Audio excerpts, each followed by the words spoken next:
Hey, welcome back to another interview with Hollie McKay. Today, we are going to talk about one of the questions that Hollie gets asked the most. And she's asked this by people, young people on the internet, young journalists, and they always ask the same thing.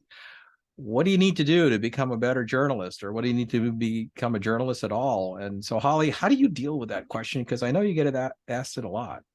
I think it's so interesting. I think that on one hand, there are so many opportunities now in 2022.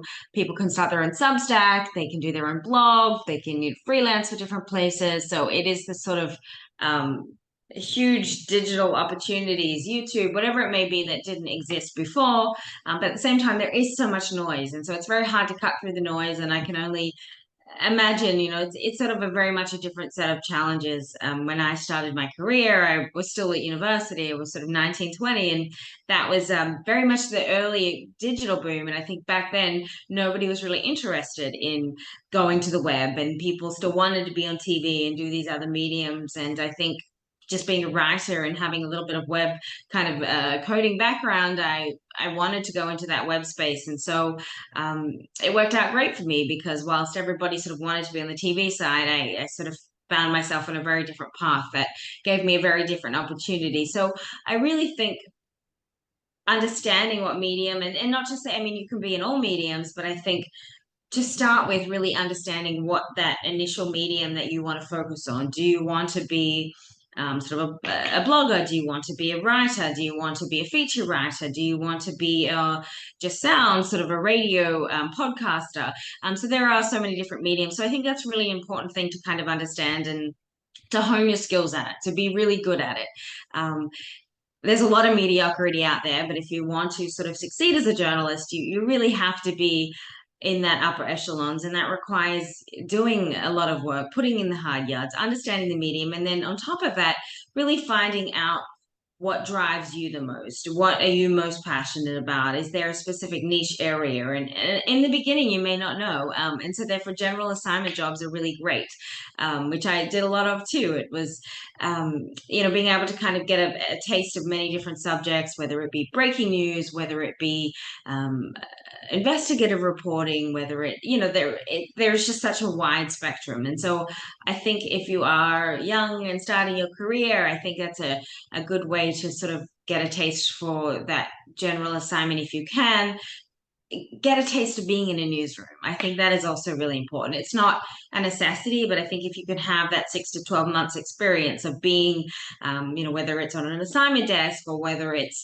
being somebody's assistant, but to sort of be in that newsroom environment, or at least even if it's virtual, to kind of understand how the background kind of churns. I think that is really valuable experience before you kind of go off to sort of carve your own niche. So I think be a little bit patient with it too. I think people want things very quickly and very early, and I think that we've lost. We're so sort of quick to get this instantaneous response that we've lost a bit of the willingness to really put in the hard yards and to sort of do the background work that nobody's going to see and do the jobs that nobody really wants.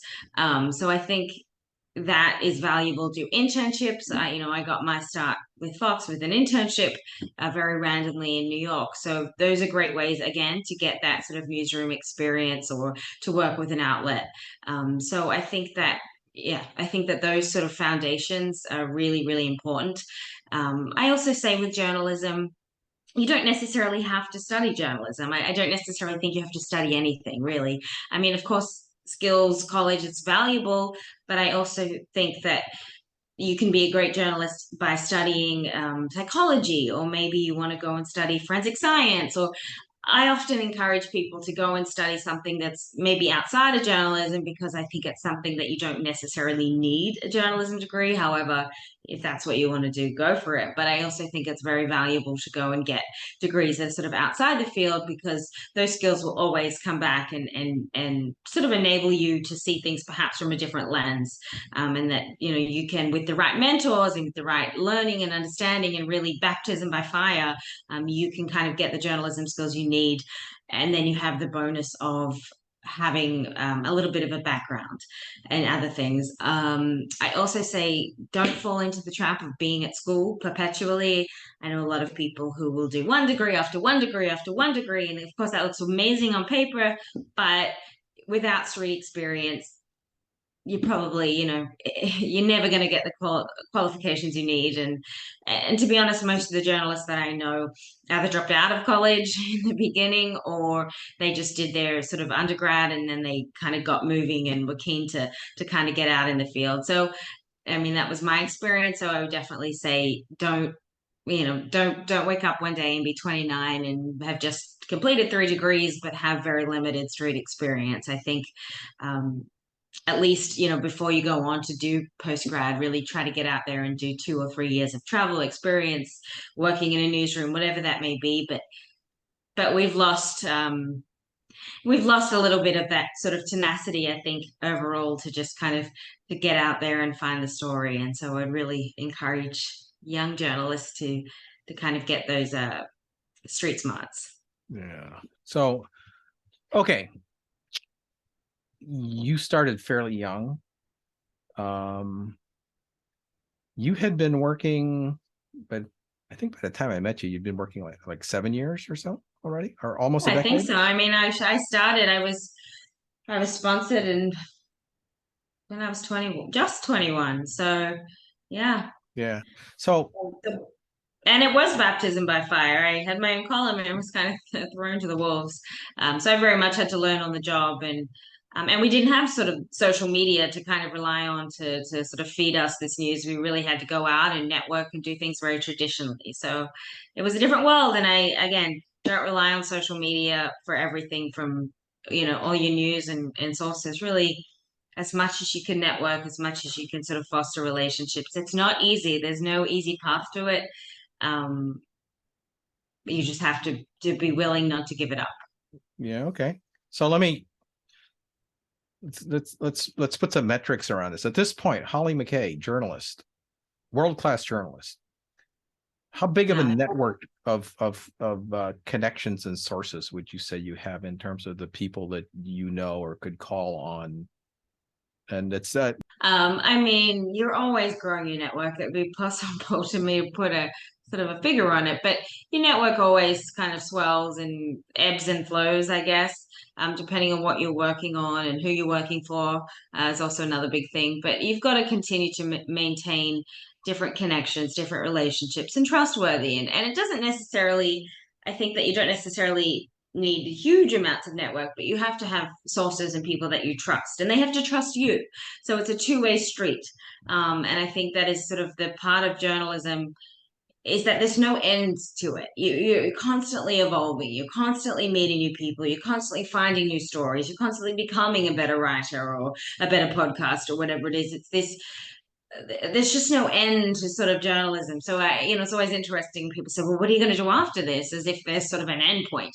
And I don't think there is, because I think, I mean, even if you had sort of the top job, whatever that may be for you, you can continue to sort of get better and to evolve. And it's just there's never going to be a stop to stories in the world. So I think you get back however much you put into it. But it is important to sort of cultivate those relationships um, and that is what's going to enable you to get the enterprise reporting, to do the original stories, to verify information, depending on what aspect you're sort of tackling.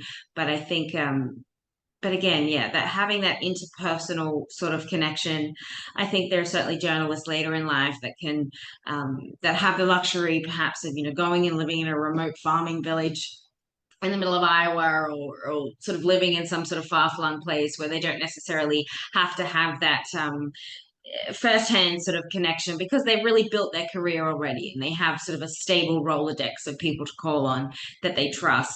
But I think certainly starting your career, it's going to be, again, depending on if you want to do local news or wherever that may be, I think it's very important to sort of be in an area that you can sort of connect with people on a first-hand kind of basis. I think that is very key. I think that there's a little bit too much dependence on these virtual relationships, and that's it's not always possible to kind of verify information or fully understand it. So I would definitely encourage, where possible, to reach out to sources, to reach out to other journalists, to kind of not be shy in that way, and of course expect that people you reach out to are probably very busy, but at the same time, people are often really willing to kind of give you their time as well, and to parlay some of their lessons learned. And I think that is just, yeah, critical for anyone wanting to go into that industry. We certainly don't expect, 21, you're going to know everything, but to ask the right questions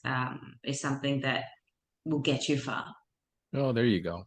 Well, so just, to embarrass you for a little bit, but the my observation in terms, because I've worked with you quite a bit, is that I don't know any situation where you did not know at least 50 people that you could call on at any given time, or that we're calling you at any given time. I mean, which I've also seen in other,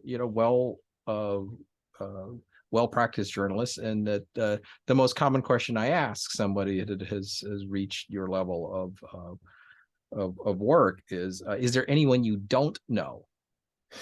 Oh gosh, I mean, plenty. Depends what I'm working on. There is plenty of people. We're at, what are we, 8 billion people in the world? I certainly don't know 8 billion people in the world. A So heck of as a I lot more said, than most. Yeah. it's a never ending pool, and you get back what you put in. And I think for me, one of the most frustrating parts of being in a newsroom when I wasn't traveling, and being in sort of a newsroom and expected to produce X amount of content, was it didn't enable me to take the meetings I wanted to take. People would often ask, can I do coffee? Can I do lunch? Can I come to the office? And I was sort of constantly in this state of stress. Well, I only have 10 minutes. I've got to be back at my desk. It's going to take me X amount of time to finish this. Otherwise, I'm going to be here till midnight. And so that was sort of one of the reasons I'm very happy to be kind of independent, whilst it comes with its own challenges. Um, to me, is such an important part, and I argued this a lot, such an important part of the sort of journalism that I was doing, those deep dives, investigating, was these relationships. And that was an important thing to me, and I didn't feel that I was getting the time to really do that, or then I had to go and do it on my own time, which was fine, but it just meant that you do burn out, because your weekends, your nights, it's a lot. When I think that should be an important sort of part of being a journalist, is not being at your desk constantly writing. It's being out, it's talking to people, and it's understanding, and that's where the best stories have come from. So that's also my advice, to certain people that are wanting to do that work. Once you've had your kind of newsroom experience, don't get sucked into a job that's going to just keep you at a desk, because there's very desk. Don't get me wrong, is very important. There's a lot of research, there's a lot of writing. I have to be at my desk for those things, but otherwise, you've got to be out there. You've got to be finding the story. You've got to be interacting with people. And I really hope that some of those sort of old school tenets of journalism will kind of come back. And the digital reliance, I hope, whilst very important, I hope that sort of doesn't become the standard.